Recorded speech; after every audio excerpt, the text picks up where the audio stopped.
Mga kapuso, patuloy pong pinaghahanap si dating Bamban Tarlac Mayor Alice Go kaugnay sa kanyang koneksyon umano sa mga ilegal na pogo. At para sa update, mga kapanayam natin, si Presidential Anti-Organized Crime Commission o PAOC spokesperson Winston Casio. Magandang umaga po sa inyo, sir. Si Marie Sumali po ito. Live po tayo sa unang balita. Good morning, Marie, at good morning sa inyong mga taga-subaybay. Alright, una po sa lahat, sir, sabi niyo po nitong Sabado, posibleng sa Golden Triangle region ng Southeast Asia papunta si Alice Go, partikular sa Cambodia. Ano po ang mga indikasyon na doon nga siya papunta? Sa aming matagal na pag-iimbestiga po kasi dito sa mga business interest ng mga guwo, ay nakita po namin na meron silang gambling interest, particularly sa Cambodia.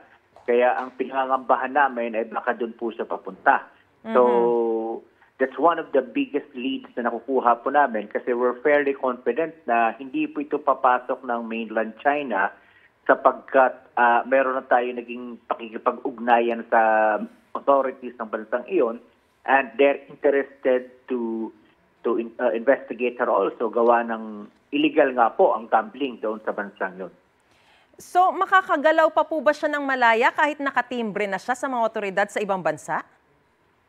So far ngayon, nakatimbre na po siya dito sa mga counterparts natin sa Southeast Asia. Primarily ngayon, nandyan siya sa Batam, Indonesia at maliwanag naman ang pagkipag-ugnayan natin sa mga authorities sa lugar na yon. Nandun pa rin po siya, hindi pa po siya lumalabas. As to the legality of it, technically, yes. Kasi wala pa hong arrest warrants or anything na meron laban dito kay Alice Guo. Meron pa lamang tayo ay mga immigration mission orders and it would depend with the authorities of Indonesia kung pwede nilang implement yun within domicile kung saan po siya nagtatago. Ano po yung nangyari na doon sa pagkakansela o yung request para makansela yung kanilang mga passport? With regards to the cancellation of her passports po, according nga po doon kay Secretary of Justice Boying Rimulya, it cannot be done summarily kasi it has to go through a legal process. Una po yun, kinakailangan magkaroon na ng resolusyon yung Regional Trial Court sa Tarlac kung saan ipinail yung cancellation ng kanyang Certificate of Live Birth. Kasi if and only then, if we could cancel that particular COLV or Certificate of Live Birth, that would be the basis of the cancellation of the passport. May binabanggit po kayo kanina, sir, na may mga business interests itong sina Go, yung pamilya Go doon sa Cambodia. Ano po kaya yung pakay niya roon at talagang magmumukha bang parang very willing yung kanyang mga otoridad doon na matulungan siya kapag pupunta siya doon? Now, we wouldn't know as to the willingness of the Cambodian authorities kasi, well, in the first place, wala pa naman ho talagang international arrest warrant with regards to Alice Guo kasi wala pang resolution yung Department of Justice as to the cases that we have filed against her and her co-conspirators dito sa Pilipinas. So, as to the business interest that they have in Cambodia, that's basically gambling pa rin po. It's an offshore gaming operation. Alright. Ano po yung dahilan bakit tila hirap po ba yung mga otoridad sa paghahanap kay Alice Go? Ito, may binabanggit po kayo na dahil wala pa siyang mga kaso. Pero nakatulong din po ba na marami siyang koneksyon sa mga iba't ibang bansa, particular dun sa sinasabi niyong Golden Triangle region sa Southeast Asia? Opo. Malawak po yung network na kinakabilangan nitong si Alice Guo. For one, tinutulungan po siya ng kanyang business partners, si Xiang Ji at saka si Duaren Wu. And the fact that Duaren Wu and Xiang Ji are helping her points to the fact, supports the argument na talagang iisa lang ang criminal organization na may hawak noong Bamban at saka yung POAC ng mga Pogo. So the two Pogos are interconnected.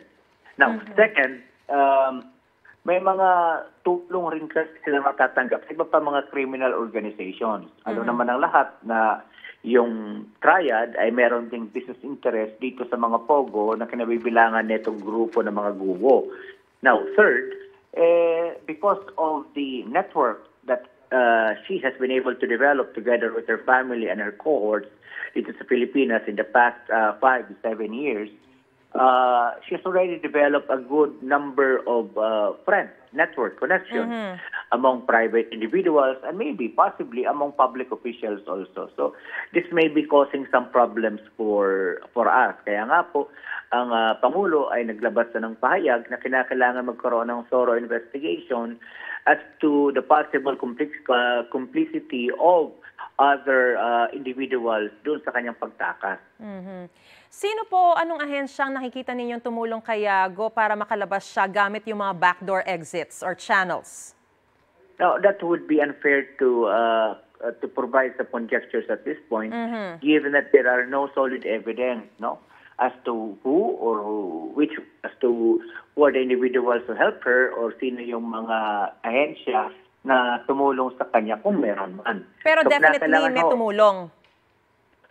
Definitely may mga tumulong dito, mga private individuals or posibleng mga government officials po, or current or previous, no.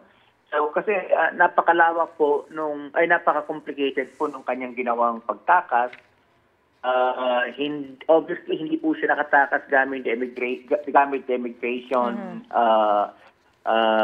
legal proceedings po kasi hindi po nakita sa mga passenger manifest ng aeroplano, hindi rin siya nakita sa passenger manifest ng mga barko, commercial vessels, and whatsoever. So obviously, she went through a different process, posibleng sa backdoor, pwedeng dito sa Western Cape of Luzon, Northern Cape of Luzon.